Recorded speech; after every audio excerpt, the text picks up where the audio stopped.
Welcome to the podcast, Rita. I'm so happy to have you. I'm really excited to be here, Michelle, and have a great conversation about the mind with you. Yes, the mind, it really is so powerful. Oftentimes ignored. We just talked about that in the pre Yeah. talk. Oftentimes ignored because it's hard to really wrap your hands around. Like, it's not something that you can touch and feel. It's something that can paint your perspective, and you don't even realize it's doing that. Yeah. I So, mean, our yeah. thoughts, our thoughts either own us or we own our thoughts. Our habits either Yeah. own us or we own us. And I have, interestingly, because I'm older than you, when I started my practice, it was pre cell phones. And Hmm. something that I noticed, just like why, and this will be relevant to just what you said, is that prior to 2007, when the iPhone, I believe, first came on the market, people's brains were different than they are now. People are Yeah. like This is much more short attention span. Everybody thinks they have ADHD, although it's just that our brains are overstimulated, overwhelmed. The mhm. digital era now, AI is just like taking it, ratcheted it up, just crazy.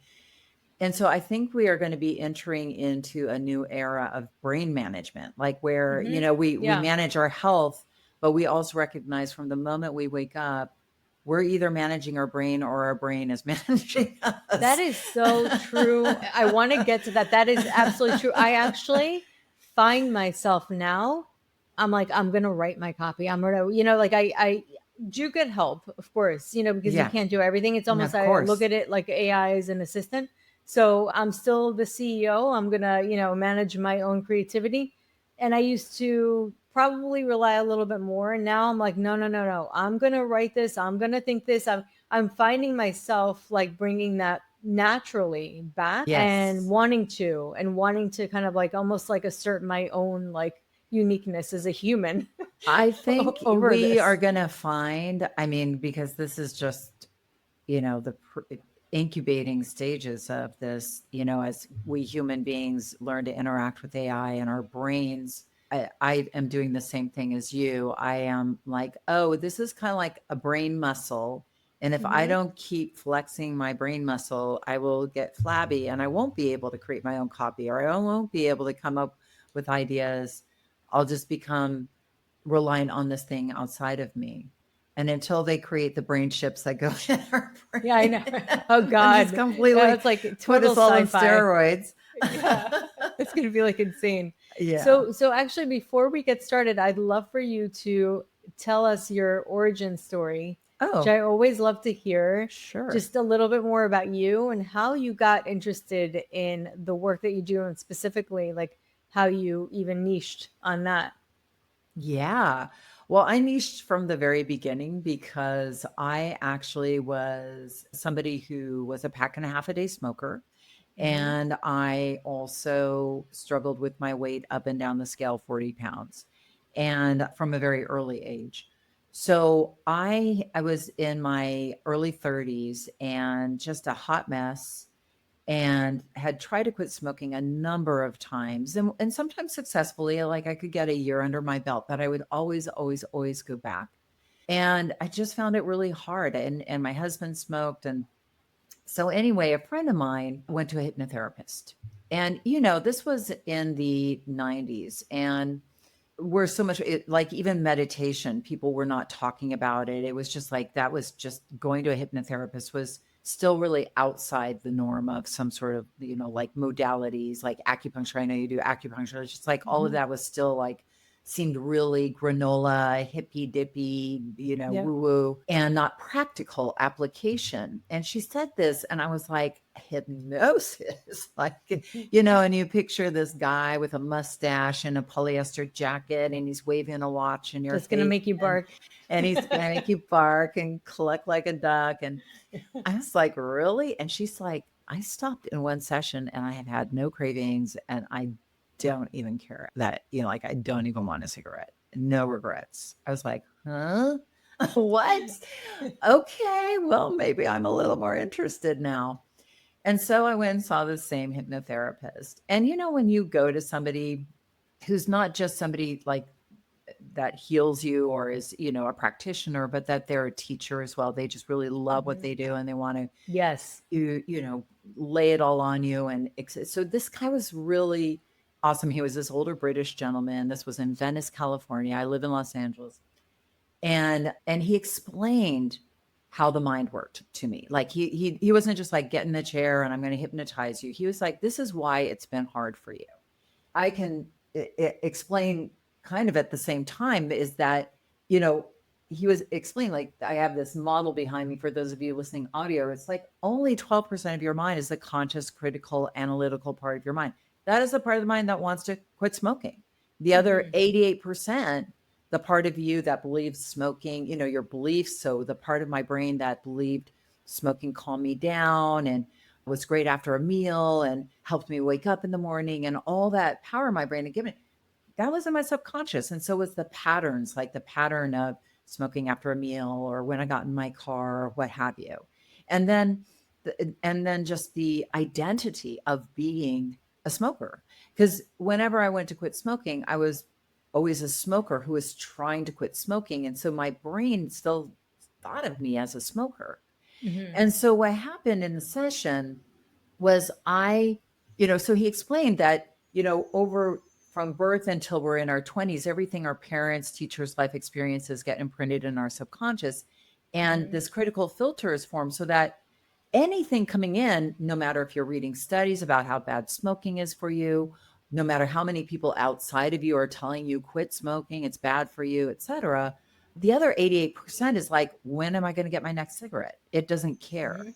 Yeah. And so the part of your mind that is driving whatever behavior, whether it's smoking, whether it's overeating or nail picking or picking or any of negative habits, the conscious part of you is like, I want the change, but the subconscious is like business as usual. Is driving you to engage in that same behavior over and over again below your conscious awareness. So, how hypnosis is helpful is it relaxes the critical filter so suggestions can be given and really quickly. Well, at least for smoking, weight is a little different. It's a little more slow because weight is, we can't stop food, but we can stop nicotine. We don't need nicotine in order to live. So in that one session, I stepped into being a non-smoker. So I stepped into a non-smoking identity. I shifted my focus to being a happy, healthy non-smoker. It was like shedding of a skin, like, a snake sheds a skin.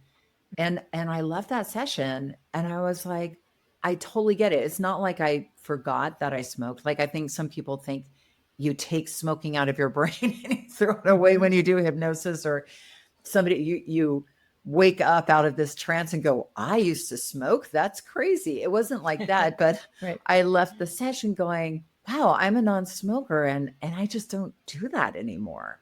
Mhm. And so I was able to hang out with friends because this was the 90s. People still smoked in bars and, around. Right. It wasn't like, Right. you know, So you were exposed to it. It's yeah, harder. and Yeah. I just was like, that's something you do. I just don't do it anymore. And I wasn't like waving my hand and being an annoying non-smoker, being shaming people about it. It was just like, Mhm. okay, I don't do that anymore. So that was my first taste of hypnosis. And what happened after that, because that was such a like my, one of those life-shifting experiences where sort of the penny dropped and I was like, aha, I bet the same is challenging for my yo-yo dieting. Maybe my conscious mind wants to lose weight and knows how to lose weight. Like I read every diet book. It wasn't like I lacked information. But this other subconscious part of my mind, my habits, my beliefs, even my identity, like we Mhm. start to Oh we yeah. really believe we're a weight struggler. And so we're always struggling against being a struggler. And really bring that identity kind of locks us into this whole weight struggle world and holds us captive. And so that's when I started exploring hypnosis for weight management, and the rest is history. I lost 40 pounds. I kept them off for 30 years and have used hypnosis every day of my life, for I, do self hypnosis in the morning for just changing whatever I can about my life, because there's always Yeah. something I can make better, you know? So talk about the self-hypnosis, because that's always really, really interesting. Yeah. Well, Like, what there's, is that for who have never heard of that? yeah, I mean, self hypnosis, if you want to think about it, it's sort of meditation with a mission, right? Like Mm-hmm. you're going into a relaxed state, but you're using your mind. And most of the Mm-hmm. time, a self hypnosis session, you're going to focus on what you want to create, like where you're going to put your focus rather than what you're not going to do, because the brain doesn't Mm-hmm. really process negatives. It's like if we're Yeah. like, I don't want to go to McDonald's, it hears go to McDonald's, right? Like, don't Right. go to McDonald's, right? So the brain, and if you ask, I mean, it's always amazing to me, and maybe to you as well, because I know you're working with fertility, but a lot of times people, if you ask them like, well, what do you want to create, what do you want to do in your life, they're more clear on what they don't want That's versus so what they true. do, right? So true. So when we really actually sit and have to think about like, what do I really want to create, and the way then it just doing that helps your brain get clear, get specific. And the more specific you are for your brain, because your brain is sort of like AI. It's like you can code it and say, Right. this is That's what I so want, true. Yeah. right?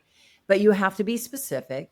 You have to be Mm-hmm. persistent, especially with things that, like weight management is like you have to keep going at it. It's not one and done like hypnosis for smoking cessation can be. But I think so. The way I coach people for self hypnosis would be either to create a really clear vision of what you want, and then have I call it the movie theater technique, where you just kind of play what you're doing, like what you don't want, like the behavior you're not wanting to engage in, and you play that through a couple of times, and you imagine it like you're watching a screen, and you're watching yourself on the screen doing whatever, like, you know, snacking after dinner, like getting up, going to the Mm-hmm. cupboard, you know, eating whatever, right? And that's a pattern that the brain has gotten used to. So to interrupt that pattern, you are going to say, well, what would I do instead? Because all the time we're like, well, I don't want to eat after dinner, but you're not giving the brain directions to what you want to do after Mm-hmm. dinner, right? Mm-hmm. Yeah. And so what we want to do is then once we play out the scene that we've been doing, we reverse, like you're like hitting rewind on the TV, and then you Mm-hmm. put in the behavior you do. And you play Mm. that over and over again, like 3 or 4 times. And you just keep doing Right. that. And the best time for self-hypnosis is the morning, especially like if you're working on a behavior during the day, because once you get to, like, for instance, for night eating, once you get to the night, the train has left the station. The brain is already engaged in that pattern. So you're not going Mm-hmm. to change it in the middle of a pattern. But in the Right. morning, when you're in a relaxed state, like athletes will practice the game in their mind ahead of time so Mm-hmm. that they get the moves in, and their brain is already primed for that particular action. If Mm-hmm. you're doing that early in the morning, and when you have the most willpower and your brain is at its highest sort of freshest state, and you're going, Mm-hmm. tonight after dinner, I'm going to sit, watch TV. I'm going to get up and stretch. Maybe I'll make a cup of herbal tea, see yourself doing it, seeing yourself practicing, then going to bed, feeling light and aligned with myself. Mm-hmm. And then so you watch yourself do it a couple of times, and then you step into the movie screen and you feel what it would feel like to go through, like, for instance, the evening of fasting. And that feeling brain gets engaged, the reticular activation system gets engaged. And that's really where the power is, in the feeling brain. But it's helpful to like see it and then engage. Another really easy, and this, so I don't, if I want to make a behavioral change, I will do that, especially if it's very anchored into my day. But Mm-hmm. if I want to work on myself, like if I want to improve myself, like let's say what I do is I make a gratitude list as if those things already happened. Yeah. And then I'll read it. Powerful. And this is something super simple that all of your listeners can do, is you grab your phone, you grab the hit record, you write down the list of the things that you want to create, and don't make it overwhelming. Make it simple. Don't, say, I'm going to quit smoking and run $30 a million marathon mansion. and then build a $1 million mansion. Your brain has to kind of buy into it. It has to be Right. believable enough that you Yeah. can go, okay, I can see this, I mean, you can project 10 years out into the future and say, and that's when my, Gulfstream jet will come and pick me up and take me to, Greece or whatever. But, for this month, I'm just going to see myself taking out the garbage after dinner and making sure that I, walk and do my healthy stuff. But how I've slowly reiterated, my life over the years, and this happens like with motherhood, because I'm an empty nester now, but I raised two children. And even when I was trying to get pregnant, because it was hard for me to get pregnant, I started late, and had my daughter when I was 37 and my son when I was 41. And I visualized that, I Mhm. gave gratitude for that. But so write a gratitude list of things that maybe are short-term things that you can accomplish, but also things that you're really grateful for. Like, I'm always grateful for my health. I'm grateful for the health of my family. Mhm. Those kinds of Yeah. things that are priming your brain in a positive, powerful way. I'm grateful that I'm exercising and having a healthy body. All of those things, I usually focus on physical and mental and emotional health. I focus on the spiritual, like my connection to the universe. I Mhm. focus on money and finance and business goals. Like, I have like quadrants of things that I focus on, and I'll write them into my little list. And Mhm. then I'll just simply hit record. I'll go to YouTube, play a meditation thing, and I'll Mhm. just slowly read. I am grateful that my body is healthy and strong. You know, I'm grateful that I have a powerful connection with my husband and we care for each other. And Mhm. those are like little daily reminders that remind my brain, oh yeah, you have this husband and you care for him, and it helps prime my brain to be Mhm. aware of all of those things in my life. And I think that really, when I don't do it, our brain is in survival mode. So it's kind Yeah, of a this is so wonderful, true. Yeah. it's a pause before the Reactive. day to just remember who you are and what you're up to in the world. And it primes your brain in a way that makes you a little extra aware, and it moves you a little forward. And then you're going to get into your day, and it just is kind of, because we often wake up into a very negative headspace. No, this isn't happening and that's not happening, because our brain is negativity biased. It is Right. always going to feed us negative stuff unless we work Yes. against it and say, no, no, positive stuff. Like, Here we go. absolutely. Yeah. Yeah, your mind. And that's why I want people to hear this, because sometimes we can judge ourselves for that, but that's actually like how your brain's wired. A hundred However, your brain percent. also, you are able to choose also at the same time. Yes, So you can actually take it to a place you want to go. But it's like when you're running, if you're running and then you look over to your side, you're going to go in the direction that you're running, or you're going to bump into something. It's just better to look where you want to go. exactly. Focus is everything. Where you're putting your focus is your experience of your life, right? Hmm. And so I think starting the day positive, and I don't mean positive like Pollyanna-ish, like it's so beautiful and life is great, but really grounded in you and grounded in what you connect with. Yeah. And but you're just giving your brain that little extra focus, Hmm. and it's literally chemical. You feel your body being flooded with the positive chemicals rather than cortisol and all the limiting Hmm. chemicals that get flooded when we're like, it's dark outside and I can't pay my bills and my husband's a Yes. jerk. Yeah. Yeah, so Yeah, it's I know, helpful. totally. And a couple of things came to my mind actually as you were talking about identity. Identity, I feel like, is really like what's going to be driving the belief, the habit, the protection, or all the things that you have in Yes. there. So the identity is like everything. And I remember hearing that where they have like associative disorder, personality disorder, where they have, which used to be called multiple personality disorder, Right.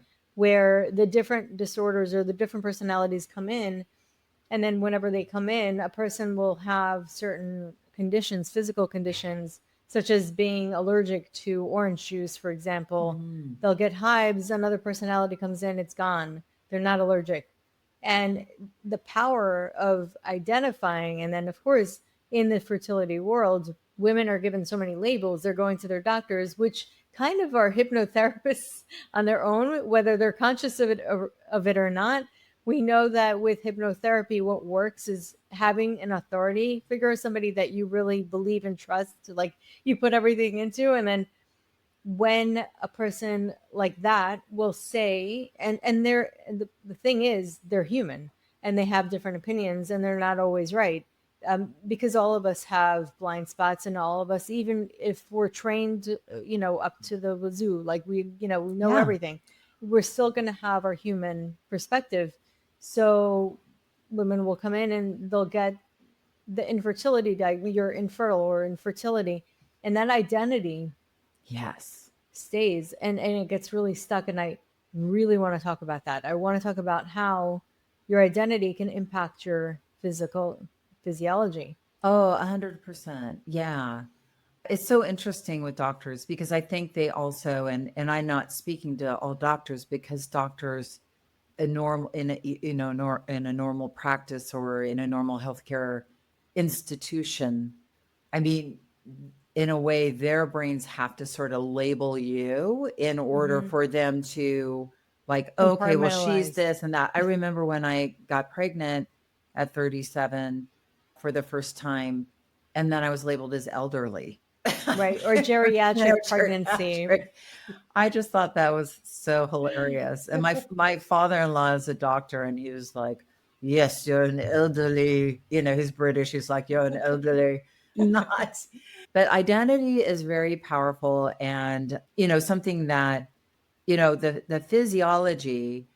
I just know from behavioral change that when I work with people, we start with identity. And because we open up a new world, and I think in that new world in your brain, then your physical beingness comes into that. Because Mm-hmm. it's like, for instance, with smokers, I just was telling Michelle before we hit record that I worked with a man yesterday who was a vapor. He had been vaping. He was actually sober. He actually is an addiction specialist, and he and his wife were just married, and she just found out that she was pregnant. And she had actually come in to see me like 3 months earlier to stop vaping. And he was like, "It's my turn now. I gotta, now I'm going to be a dad. I have to stop vaping." And I said to him, just like you got sober, like you stepped into the sober identity, you didn't like stop. He was a heroin addict and an alcoholic. Oh, So wow. yeah, and he has been sober for 13 years and clean for 13 years. But That's a you know, hard thing to oh my accept. gosh, yeah, he was telling me, it's such a story, but that I was like, you live in this world of smoking, and you have a relationship with it, and you have a relationship with yourself, right? So and that's all wrapped up in your identity as a smoker or a vapor, and it's this world. I call it the house of smoking, right? Like you live in this house of smoking. Mm-hmm. And when you're in this house, it's like in your subconscious mind, your cigarettes, I mean, and it's the same with weight and food. Your brain sees that as a relationship. It's like a friend or a family. Like your cigarettes or your vape is like a friend or family. But Mm-hmm. but the buddy is now the bully. And the Mm-hmm. bully is like, get outside and smoke, and it doesn't care about you. It doesn't care about your health. It doesn't care about Mm-hmm. your future. It's because it's dopaminergically driven. Yeah, just It's like the phones are. it's the phones are ringing, and Yeah. it doesn't care. It just wants you Yeah. to do what it wants you to do. Yeah. So I said, in order for us to to to shift, we can't like slap your hand and say don't smoke.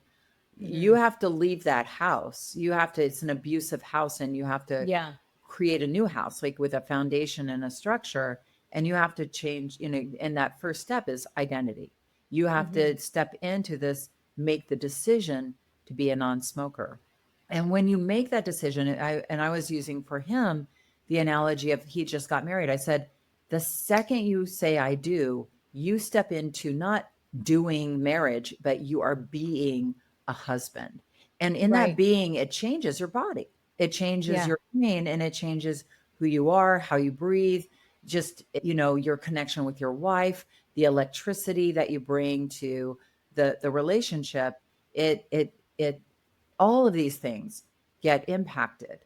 And he was like, "Oh, so it's an expansion rather than a contraction." And I was like, Exactly. So you're stepping into this new place and you're seeing the world through the eyes of a non-smoker, and that changes your brain, but it also changes your body."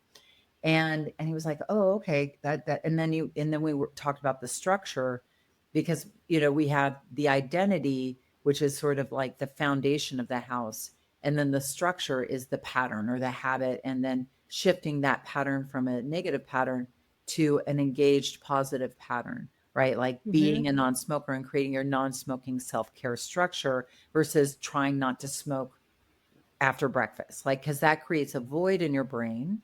But Right. when you're being a non-smoker, waking up as a non-smoker, having your coffee as a non-smoker, then it engages your brain in the beingness and the identity Right. That makes sense. So it's kind of getting away from this resistant relationship with it. and deprivation. The idea, Yeah. like, the word without creates the void in your Right. brain, right? Or trying not to. And I imagine with fertility, it's exactly the same. It's that, and I'm fascinated to hear how you work with that, because it is a negative label and it creates, yeah, a very limiting belief. Hmm. And once you kind of can break through and see, I remember how my daughter, because my husband and I tried forever to Hmm. get pregnant. And it was serendipitous that I went to see my gynecologist, because I was literally going, okay, the next step is, a fertility treatment of some sort. And she, did an exam and she said, you are ovulating right now. If you go home and have sex with your husband and you don't get pregnant, we'll know that there's a problem. But you could go, she, planted that seed in my brain. It's like, you could go home and get pregnant. And I was like, all right, I'll see you later. And I Hmm. ran home and I was like, I stopped my husband, whatever he was doing. I was like, all right, you know, but, and, sure enough, I got pregnant. But it was like Hmm. that belief that, because I had been Yeah. living in this very dark place, and I was like, oh, okay, like this It is can an happen. opportunity. It can happen. I mean, I've been trying everything, so it was powerful. And the same with my son, because it got even harder. It wasn't harder, it was just different being a woman over 40, because my Hmm. ovulation cycle just got shorter. And Hmm. so then Yeah. I had to get more precise, but in that education and learning more about my body, that empowered me and that gave me a different, like, oh, I'm a woman who's empowered and creating her opportunity for pregnancy, rather than I'm this old woman trying to get pregnant, Right. and Which is why stories, this is one of the things that I find to be probably one of the most powerful ways to really open people's minds to their own journey being successful, is when they hear other people going through many years of struggle and then getting pregnant after 40. When they hear stories and they can see real life examples, people overcoming something that they're currently in, I find that to be like a really key factor, probably one of the most powerful, which is why, like, together as a collective, like memberships, people really love each other's perspectives and hearing from each other and connecting. Because when you come at it from a collective and then see that there is this possibility, I think that that's kind of like that suggestion oh, from observing, 100%. wow, okay, like this person who was going through exactly what I'm going through, looked exactly like me, was able to, after 40. And I had one really amazing story of a podcast guest at 46 randomly conceiving after years, or spontaneously, like after years and years naturally. And she also knew, she kind of felt a call, like she felt intuitively like it was going to be a girl. She almost felt her when she was meditating, which is takes it to a That's whole very other cool. like kind of realm. But it's really Yeah. fascinating. So her story, I really landed with so many people because she's even tried egg donor and it didn't work. Yeah. And then it was just natural. Like it just happened.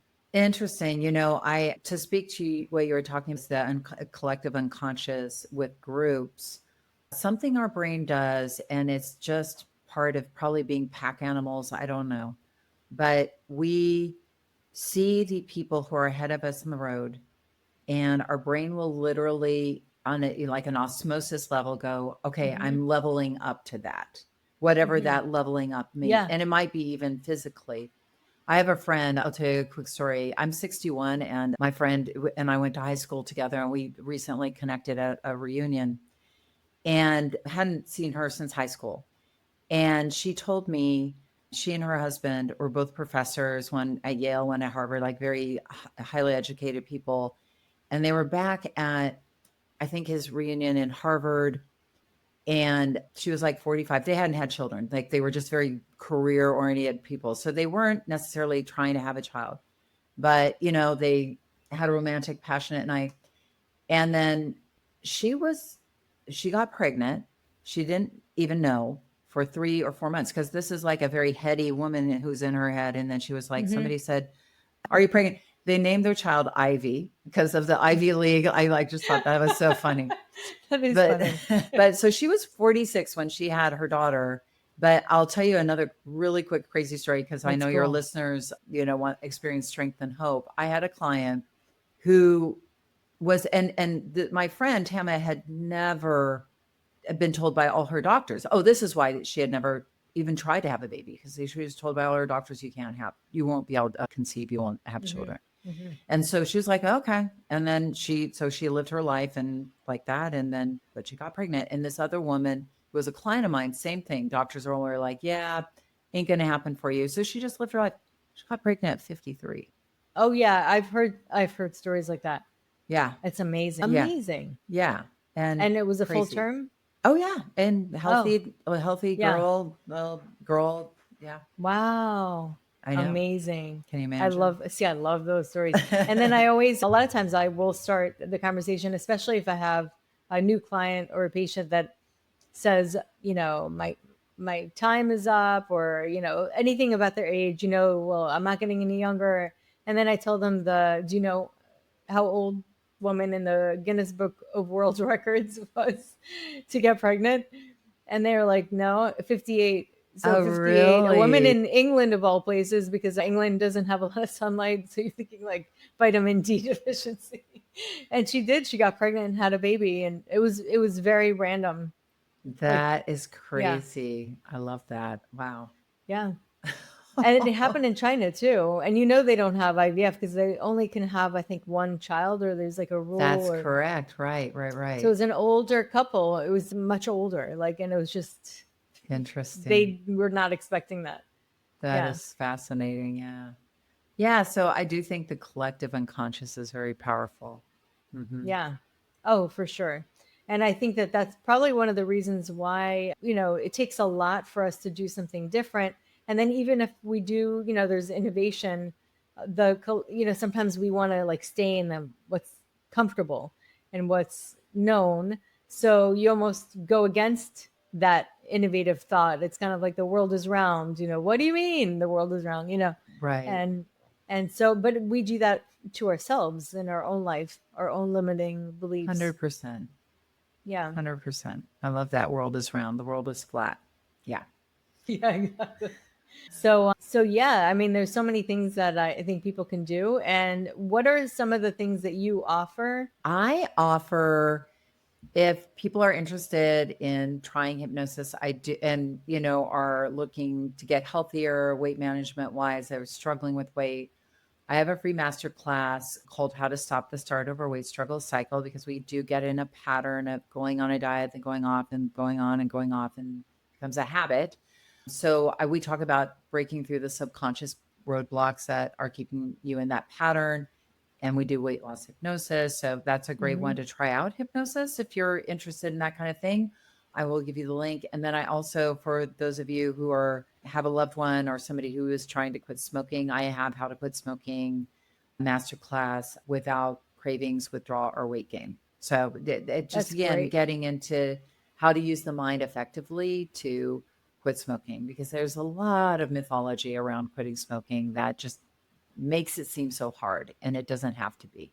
Oh, I love that because I do have a lot of clients that do smoke and that their husbands smoke or so and it really it throws a wrench in the whole fertility journey of trying to conceive because it impacts men and women Right. I dramatically. I Can don't know make a big that difference. people realize a lot of time, and maybe you've educated your clients on this, but nicotine elevates your insulin, which then impacts your hormones.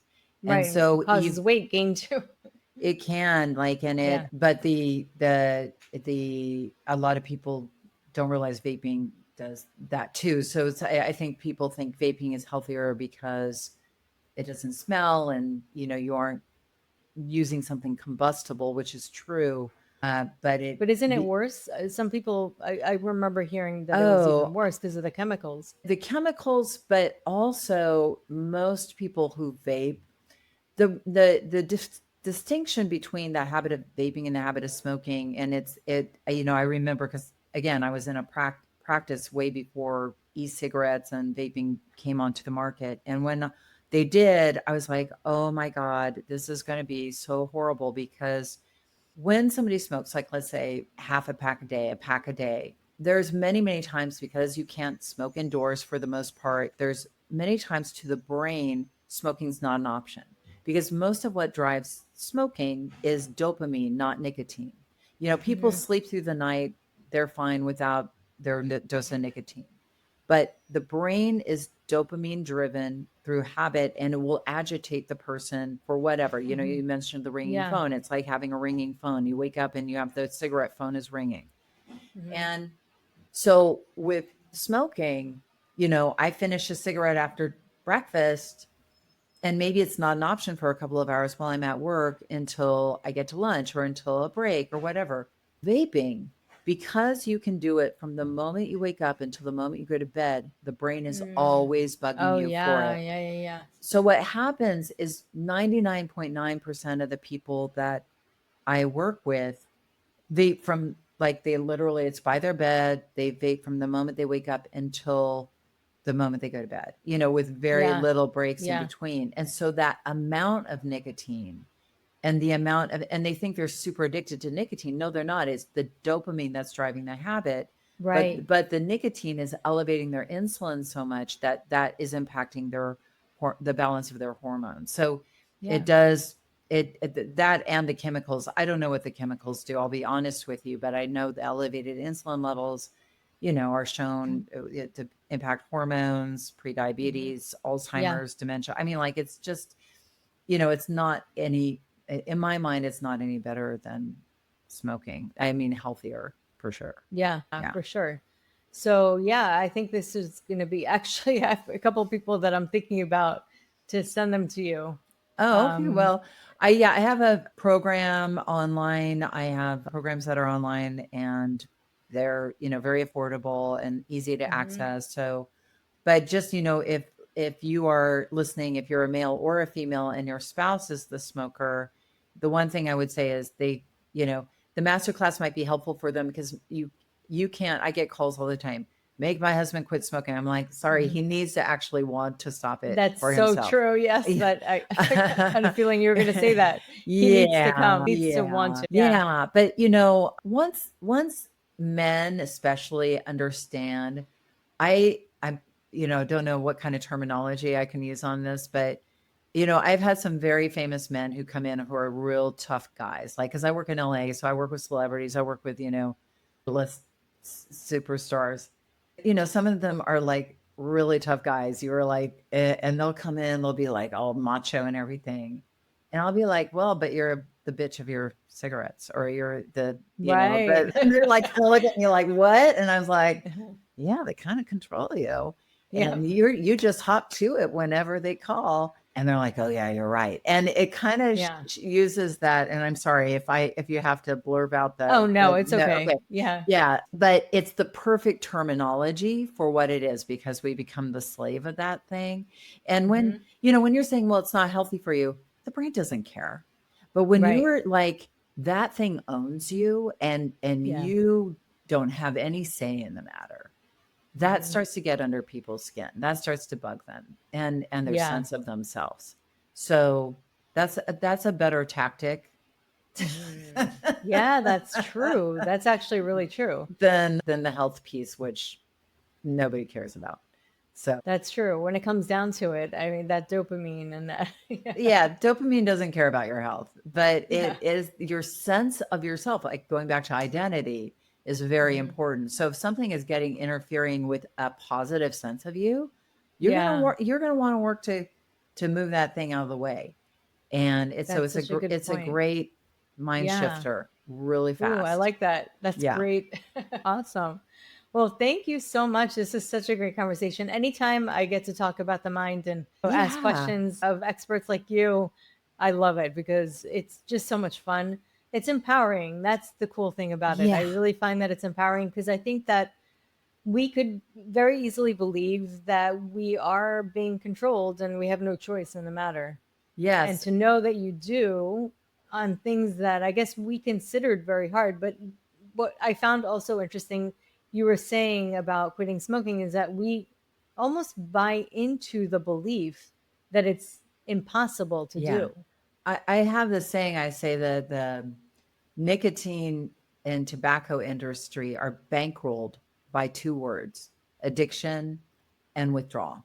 Like this idea, Mhm. I'm an addict and I'm helpless and it's hard. Yeah. And then withdraw is a very powerful word. And when we think of withdrawal, we think of heroin withdrawal. Like we think of like Yeah. sweating and Pain. convulsing and Yeah. pain.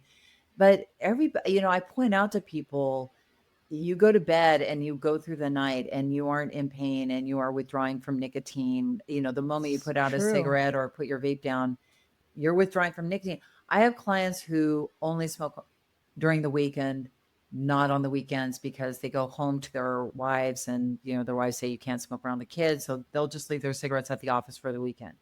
And Yeah. they're fine for the whole weekend because in their mind, It's not an association. option. And it's not an Yeah. option. So when it's not an option, the brain doesn't bug you for it, you're okay. You can nicotine withdrawal is actually really not a big deal. But what people do experience in the first couple of days is blood sugar insulin re-regulation, which Hmm. does create brain fog, can create those feelings of hangriness. But if you see it as a healing process rather Hmm. than a withdrawal process, then it's a lot easier to really put it in a powerful place in your brain rather than a deprivational place in your brain. Right. Yeah, that's such a great reframe. Yeah, And exactly. it shifts everything. Yeah. So yeah, it's amazing and it's empowering. And I know that there's got to be somebody listening to this right now that either is struggling with it or their partners are. So I think that this is a great thing to know that there is a solution that Yeah. may not be as painful as you think. So Yeah, it can be incredibly empowering. So if yeah. you're listening, I hope this gives you hope and you're way more powerful than you think you are. Yes, 100%. Well, thank you so much. Well, This it is was such lovely. a Thank you for having me on. I really enjoyed our conversation. yeah, thank you so much, Rita.